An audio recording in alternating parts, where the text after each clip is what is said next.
이 말을 누가 했는지 여러분 한번 맞춰보시기 바랍니다.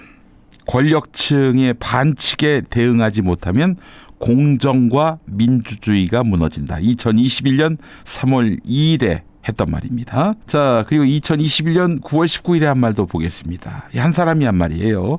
절대로 국민들 앞에서 숨지 않겠다. 잘했든 잘못했든 국민들 앞에 나서겠다. 자, 그리고 2021년 12월 29일 떳떳하면 사정기관을 통해서 권력자도 조사받고 측근도 조사받고 하는 것이지 특검을 왜 거부합니까? 죄 졌으니까 거부하는 겁니다. 라는 말을 했습니다. 이 사람 특검을 거부하면 안 된다 이런 입장이군요. 자, 이 말은 바로 윤석열이가 한 말이에요. 네, 특수통검사로서 굵직한 수사를 도맡아온 특히 권력을 상대로 한 그런 수사를 즐겨했던 이른바 살관수, 살아있는 권력 수사를 가장 많이 했던 법률가인 윤석열의 말이었습니다. 거물급 정치인이나 기업인 등 권력층 피의자에 대한 쓴소리를 많이 했고 그래서 또 대중의 호감을 샀고 그걸 기반으로 해서 정치를 시작했고 정치한 지 1년도 안 돼서 대통령이 됐습니다. 자, 힘 있는 피의자가 동원할 수 있는 반칙이 많다. 그렇기 때문에 그들은 일단 조사에 응하는 것이 한마디로 국민에 대한 도리다. 이런 식의 입장을 가져왔던 사람이 바로 윤석열이었습니다. 근데 정작 본인이 최고 권력자로서 중대범죄의 피의자가 되니까 그러니까 사형과 무기밖에 없는 내란죄의 피의자가 되니까 가용 가능한 모든 법적 방법을 동원해서 수사를 거부하고 있습니다. 야, 이게 정말 기가 막히죠? 일반적으로 피의자들에게 보장된 방어 절차를 넘어서는 정말 모든 수단과 모든 방법을 동원한 그런 체포영장 피하기 법기술을 시전하고 있습니다. 공수처가 청구한 체포영장을 법원이 발부하니까 수사 권한이 없는 기관에서 청구한 영장이라면서 받아들일 수 없다 이러고 있어요. 아니, 피의자가 수사기관을 쇼핑합니까? 이의 신청이 기각된 뒤에도 영장이 적법하다는 것은 아니다 이러면서 억지 주장을 폈습니다. 법원이 공수처 손을 들어줬는데도 그거는 공수처가 이긴 거가 아니다 이렇게 나오고 있는 거예요. 이 보다 못한 천대엽 법원행정처장, 이분이 대법관이기도 합니다. 법원행정처장은 대법관이 겸임을 해요.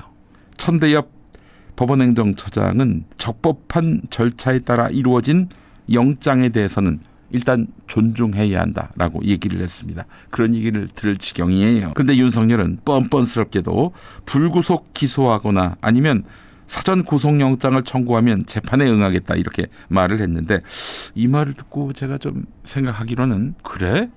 그러면 한번 사전 구속영장을 청구해보지. 그러면 구속영장 실질심사 받으러 나오지 않겠어요? 그때 체포하면 되는 거 아니겠습니까? 이제 마음에 있는 얘기를 한 것 같지 않고요. 사실 피의자를 조사한 다음에 구속영장을 청구하거나 기소하는 것이 원칙이죠. 그런데 체포영장 치우고 사전 구속영장 청구나라 지금 이러고 있어요. 그러니까 수사를 다 건너뛰고 바로 기소하라. 내 재판정에서 다 다투겠다. 수사기관 꺼져. 지금 이러고 있는 거예요. 게다가 또 압권은 공수처가 서울 서부지방법원에 영장을 청구한 것이 관할 위반이다. 아니, 지가 살고 있는 곳이 용산구인데 용산구는 서부지법이거든요. 마용은 서부지법입니다. 예, 마포, 용산. 왜 저 혼자 관할이 달라져야 돼? 아니, 그럼 아크로비스타에 살든가. 그러면 바로 길 건너 서울중앙지법에서 재판받을 수 있을 텐데. 이렇게 윤석열이가 법기술을 갖고 법치주의를 농락하고 있는 새, 본인 명령 때문에 작전에 투입된 부하들은 속속 되고 있습니다. 이런 표현이 가장 적확합니다. 속속 기소되고 있는 상황입니다. 대부분 내란죄인데요. 지금 기소된 사람들, 이 구속 상태 아니겠습니까? 살아서 나올 수 있을까요? 물론 이 사람들은 내란 수괴는 아니지만 내란의 특수 임무를 수행한 사람들도요, 무기까지 갈 수 있습니다. 사실 이런 상황쯤 되면은 그들은 잘못이 없다. 다 내 책임이다. 나한테 책임을 물어라. 이래야 하는 것이 아무리 빈말이야 하더라도 책임자가 할 일인데요. 윤석열은 나는 몰랐다. 나는 그 군대 출동시킨 적이 없어. 이렇게 나오고 있어요. 천하의 의리 없는 새끼 같으니라고. 그러니까 의리를 지킬 대상이 따로 있지. 출됐다가. 자, 부하들 상황은 이렇습니다. 어제 조지호 경찰청장과 김봉식 전 서울경찰청장, 경찰의 뭐 권력서열 원투지요. 이 사람들이 전부 구속이 됐고 그동안 수사를 받았고 결국 재판에 넘겨졌습니다. 이로써 현직 군경지휘부에 대한 수사는 일단락됐습니다. 조지호 경찰청장, 김봉식 전 서울경찰청장 기소됐습니다. 지난달 27일에는 김용현 전 국방부 장관이 구속 기소가 됐지요. 계엄 주동자 사법 처리를 시작한 검찰은요, 이후에 여인형 전 국군 방첩사령관, 이진우 전 수도방위 사령관, 박안수 전 육군 참모총장, 곽종근 전 육군 특수전 사령관, 문상호 전 정보사령관. 그 내란 당시는 전자가 붙지 않았지요. 현직이었어요. 이 사람들 다 재판에 넘겨졌습니다. 검찰이 구속 수사 중인 고위급 군인 경찰 출신은 민간인 신분으로 계엄에 관여한 노상원 아시죠? 노상원 롯데리아에서 회의를 열었던 역술인 노상원. 이 사람도 이제 기소가 됐습니다. 구속 기소된 상황이에요. 가만히 있자. 근데 지금 보니까 경찰하고 군만 기소가 된 거 아닙니까? 검찰도 깊숙이 개입했다는 것이 추미애 의원의 조사 결과 아닙니까? 검찰이 지금 수사를 안 하고 있다고 봐야 되겠죠. 그래서 특검이 필요합니다. 그래서 지금 일단 상설특검은 통과시켜 놨는데 최상목이가 대통령 권한대행 최상목이가 정당한 절차 국회 보고 그 상설특검의 특검을 추천하라고 의뢰를 해야 되는데 이걸 안 하고 있어요. 지체 없이 의뢰하도록 되어 있는데 안 하고 있어요. 이거 법 위반입니다. 이것만으로도 최상목이 목을 날릴 수가 있어요. 근데 지금 뭐 경제 때문에 최상목이를 못 날리고 있는 상황인데, 상목아, 너 나중에 너도 정권 바뀌면 너도 이제 수사 대상이야. 지금 이 상황에서 법을 지키는 게 좋을걸? 빠르면 4월에 새 대통령이 취임할 텐데 너 지금 의리를 지킬 대상이 따로 있지. 어떻게 이렇게 비겁한 윤석열이한테 줄을 대냐? 약점 잡혀서 그렇지?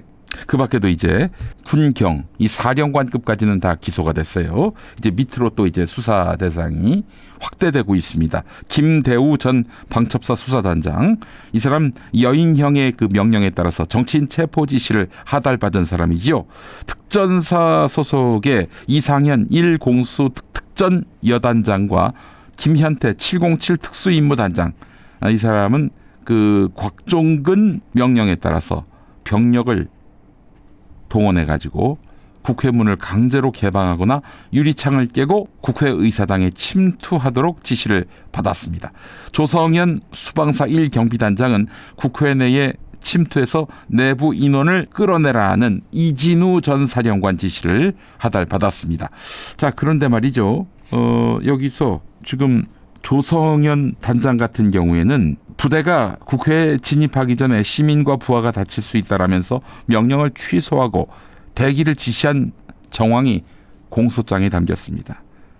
또 아울러 여러분, 김현태 단장 기억하시죠? 용산 앞에 가서 기자회견했잖아요. 무리한 무력 진압 지시를 따르지 않았다, 이렇게 밝혔습니다. 이 두 사람은 이런 계엄에 연루된 중간 간부로서 항명했거나 지시에 소극적으로 대응했기 때문에 이분들은 살 길이 보여요.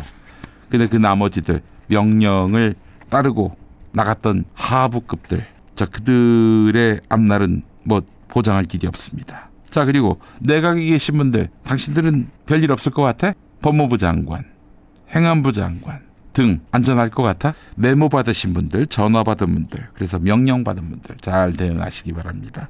국무회의는 열렸고 그렇게 해서 계엄 선포가 이루어졌는데, 국무회의 개최 과정에서 성원을 채워가지고 결국에는 계엄이 가능하게 만든 사람들도 한번 잘 대응해 보시기 바랍니다. 윤석열이가 나한테 책임을 다 물어라 이러지 않을 상황에서 혼자서 잘 대비, 대응, 대처하시기 바라겠습니다. 최상목, 당신도 말이야 빠질 수 없지. 자, 그리고 내란 수괴 피의자가 여전히 관저에 숨어서 지지자를 선동하고 있는 마당인데 그 앞을 찾아가서 우리가 지켜드리겠다라면서 극우 시위대에게 점수를 딴 얼굴 도장 찍은 여당 의원 40여 명. 야, 너희는 윤석열이가 감옥 가면은 다음 먹구름이 이제 너희를 들이올 거야. 추경호 원내대표였죠. 내란 당시에 윤석열로부터 전화를 받았는지 걸었는지 하여튼 윤석열과 통화를 했습니다. 그리고 우원식한테 회의를 30분 정도 늦게 열어달라 이렇게 요구를 했었죠. 국민의힘 의원들을 국회가 아닌 당사로 모이라고 했고요. 내란에 가담한 혐의가 너무나 확실해 보입니다. 자, 나중에 기소돼서 유죄 판결 받으면 이제 국민의힘은 자동으로 내란 정당이 되겠습니다. 그 정당에 속한 것도 불명예인데 의리 없는 윤석열 지킨다고 관저 앞에 나타난 40명.